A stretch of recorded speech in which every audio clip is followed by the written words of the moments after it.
Alright guys, I know it's been a while since I've made a video last. I am, in every time I can, I am diligently working on, one, fulfilling my orders, and then two, working on the next boards that are coming out. And I got a few of them on the docket that are going to come out hopefully within a month or so. First one is, this is a 2K5 or a Gen 3 Timmy board. This is the final prototype, hopefully. I think I got the eye figured out. That was what was holding me up on this. I don't love this placement. I might move this. I want to keep it on the bottom so it's not so blinding, but I'll figure that out as I go with one final revision. This is a G7 specific board. If you note, the micro switch is going to be placed over here. This was all bent, but the micro switch will be back here, which gives you access for the lead on the trigger, so you don't have to modify the lead on the trigger, and you can pull the board in and out seamlessly without removing the trigger or the frame from the board. But it's a G7 specific board, G7 fLY. I have an 05 to 06 speed board we're working on. Same deal, as you can see, the trigger placement's going to be there, and you could pull this out, put it in with the tang on the trigger, and it's not going to interfere with it. This board is also going to be set up where the switch in the back is going to be dual position, so it's momentary both ways. One way turns it on, the other way turns the eyes on and off. It's a clever way, I think, to get around the 05, 06 speed situation where there's no buttons or anything like that, and it makes it seamless and feel right and still work right the way it's intended to work, but be a complete drop-in board. So those are the three main boards that I'm working on and trying to get them out there as soon as I can. The fourth one was a small project. It's this right here. This looks like an Angel LCD board because it is an Angel LCD board, but a guy contacted me on eBay. He's like, hey, I have a Rainmaker that I put an Angel LCD frame on, which is, I'm not too familiar with Rainmakers entirely. I've never shot one, never worked on one, but I've seen pictures of them, and I've seen that a lot of people put an Angel LCD frame on them back in the day because that was just a common upgrade path.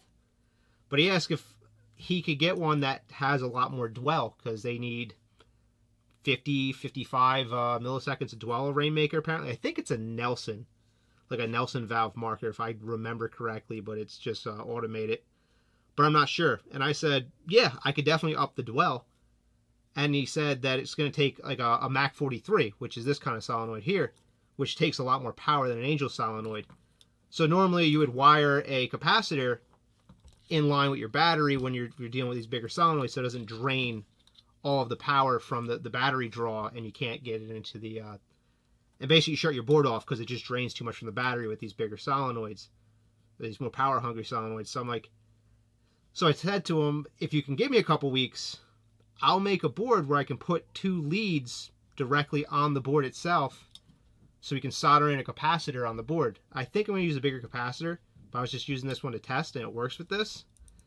So I did three things. I updated the code for this to be 40 to 80 milliseconds dwell instead of 1 to 35.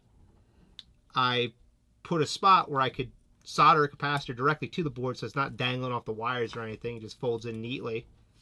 I got rid of the Angel Eye specific connection. I just left the DM5 or the DM4 eye connector. So in case you have eyes with a Rainmaker, I don't know if that's a thing, but in case you do, you can still hook eyes to it. Plus, I converted dip switch 3. If you turn it off, it turns it to eyes off mode to start. So you don't have to deal with the eye modes with it.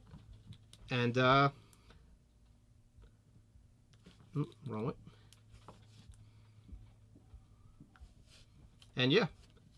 So another thing I did is, because I'm using so much power, 45 to 50 milliseconds on the dwell, using so much power, I'm making the LED more of a stealth LED, where it only goes on when you pull the trigger, just to tell you it's working. But we're shooting this. I'm just an automatic right now to feel it.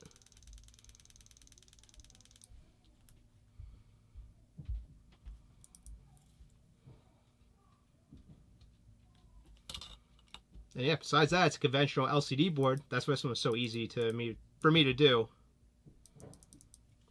but I just added this to it, and I made 5 of these. And my intent is I'll put them up for sale. I have one guy's going to buy 1. I have 4 more. If I sell 5, I'll make 5 or 10 more. And I think that's the way I'm going to do these. And yeah, if you guys have any weird requests for any weird markers, you know, I'm absolutely game to making a specific board to fit something instead of trying to do a universal thing. Because it's very simple to get boards made now. And I have my layout and my software.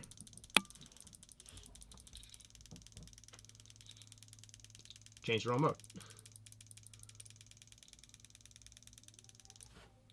But it's functioning. I'm happy with it. I want to do a couple more tests with it, make sure I didn't mess up the code as I was doing this. And that's eyes off mode. If you switch dip switch 3 up to on, it turns the eyes back on to start. And I think that's a nifty little thing. I might backdate this into the LCD boards and the IR3 boards in them as well to give everything that option. The Timmy board doesn't really need it. But yeah. Quick update video. I am working on stuff. I have chargers. I just got new chargers in. I got to prep and solder on the connections to get those back up for sale because I sold out of chargers. And yeah, Andrew fLY PB, quick update video.